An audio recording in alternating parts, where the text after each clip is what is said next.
Heart to Heart Catholic Media Ministry, in association with Bellarmine Jesuit Retreat House, presents Eucharistic Encounters, Advent and Christmas Reflections on the Gift of the Eucharist.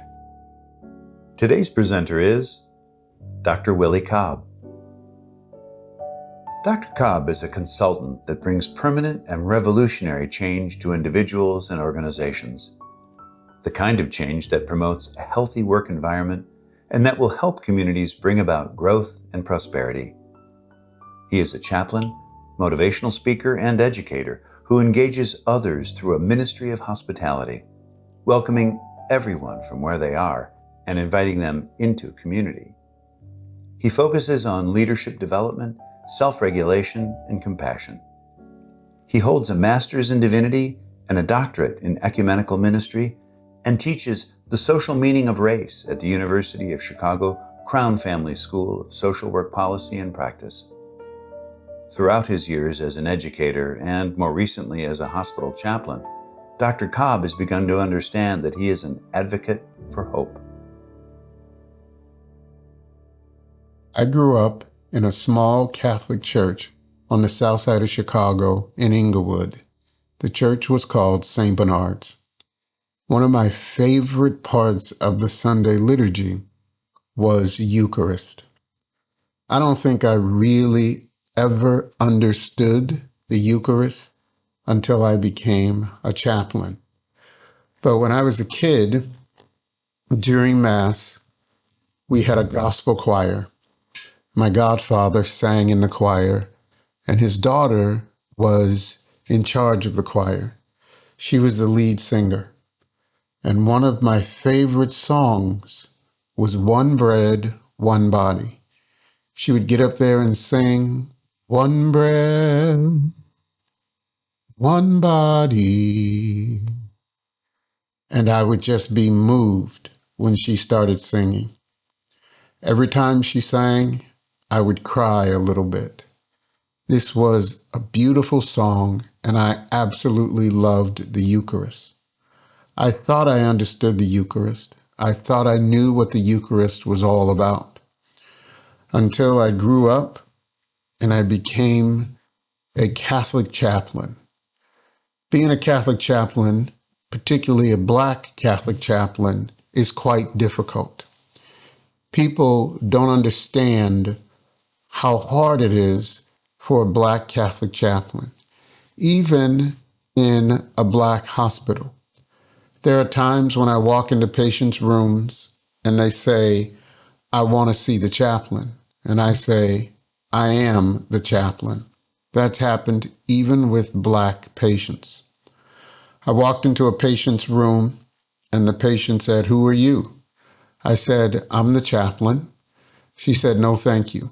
And I heard her on her cell phone when I turned to walk away say, there's a Black priest. I didn't know they had such things as Black priests, except she didn't use the word Black. These things have happened to me my entire 12 years as a chaplain. I've run into situations where people really did not understand what it means to be a Black Catholic chaplain. But I've learned what the Eucharist can do to change all of that.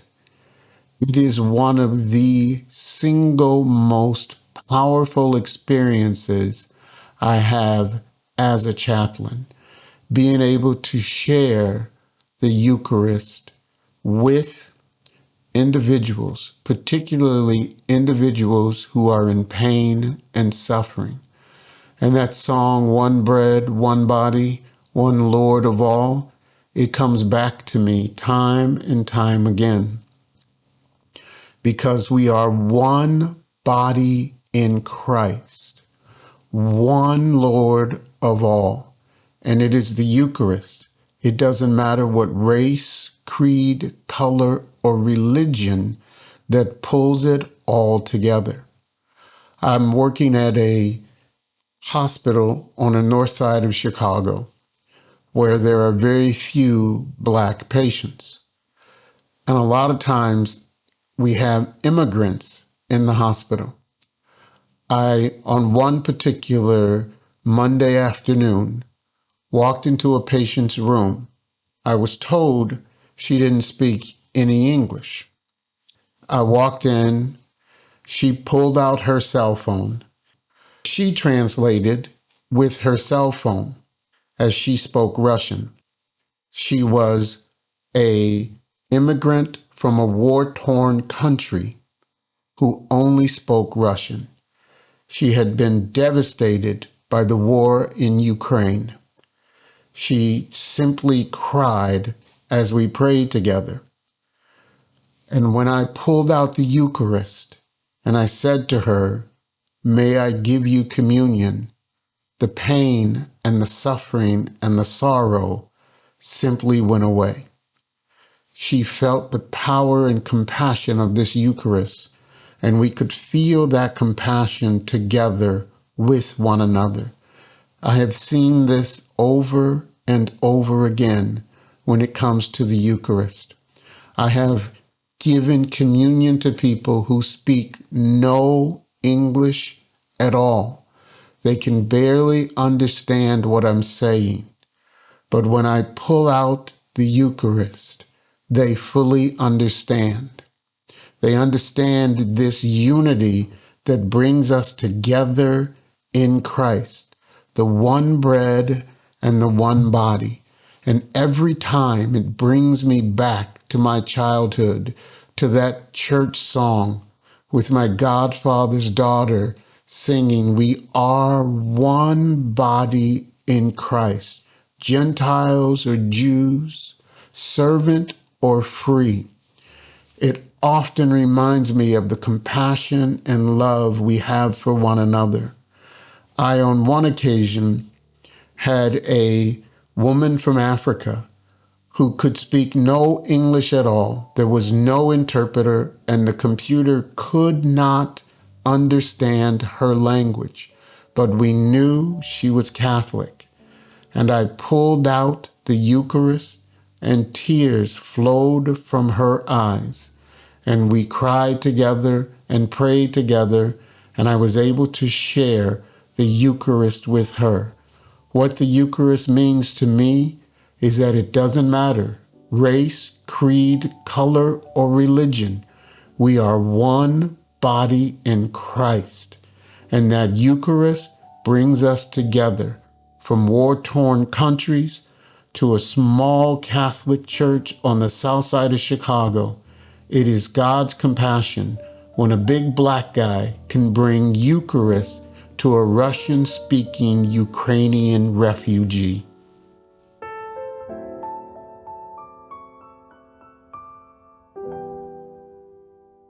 Let's take 1 minute to think about today's Eucharistic encounter. What in this reflection resonates with your own experience of the Eucharist?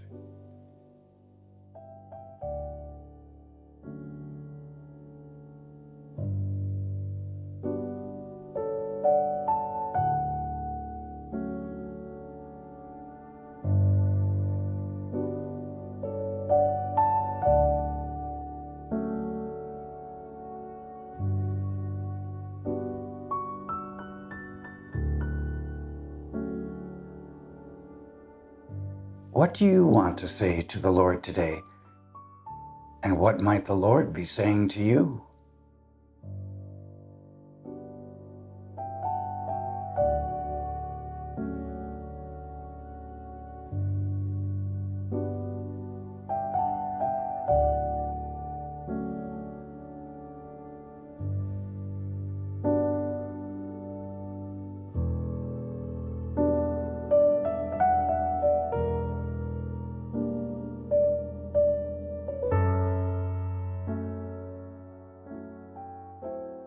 Thanks for listening to today's Eucharistic Encounter with Dr. Willie Cobb. Tune in tomorrow for a reflection by Father Michael. We encourage you to invite your family and friends to experience our Advent series by going to htoh.us/Advent. Our series continues through January 1 with a new Father Michael video each Sunday and an audio reflection each weekday by a new presenter. From all of us here at Heart to Heart, we wish you a blessed Advent season, and may God bless your heart and the hearts of all your loved ones.